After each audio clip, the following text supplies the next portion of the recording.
પોરબંદરના વેડી પ્લોટ વિસ્તારમાં ગાત્રાળ માતાજીના મંદિર પાસે બહુમાળી બિલ્ડિંગ સીલ કરાયું છે. આ બિલ્ડિંગ ગેરકાયદેસર હોવાની રજૂઆતના પગલે મહાનગરપાલિકાની ટીમ દ્વારા આ કાર્યવાહી કરાઈ છે. પોરબંદરના વેડી પ્લોટ ગાત્રાળ માતાજીના મંદિર સામે રહેતા દિલીપભાઈ ભુરાભાઈ મોઢવાડિયા નામના આરટીઆઈ એક્ટિવિસ્ટે મહાનગરપાલિકાને લેખિત રજૂઆત કરી જણાવ્યું હતું કે વેડી પ્લોટ વિસ્તારમાં ગાત્રાળ માતાજીના મંદિર પાસે કાના કાંધા ઓડેદરાનું જૂનું મકાન આવેલું છે, જે મકાનની બાજુમાં ખાલી પ્લોટ કોર્નર પર આવેલું છે.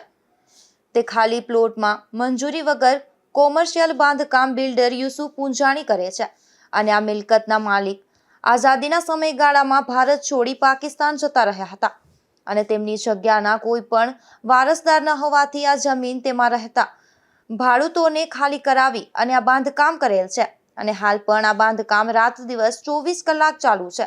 આ બાંધકામમાં 4 ફૂટ રવેશ બહાર રોડ ઉપર કાઢેલ છે અને નીચે દુકાનો બનાવેલ છે અને ઉપરના ભાગે ફ્લેટો બનાવવાનું કામકાજ ચાલુ છે. તો મિલકતનું તાત્કાલિક અસરથી સ્થળ તપાસ કરી રોજ કામ કરી નિયમ અનુસાર કાર્યવાહી કરવા રજૂઆત કરી હતી, જેના પગલે મહાનગરપાલિકાએ નોટિસ પાઠવી હતી અને ત્યારબાદ ગઈકાલે આ ઇમારત સીલ કરાઈ છે, જેના પગલે સમગ્ર વિસ્તારમાં ચકચાર મચી છે.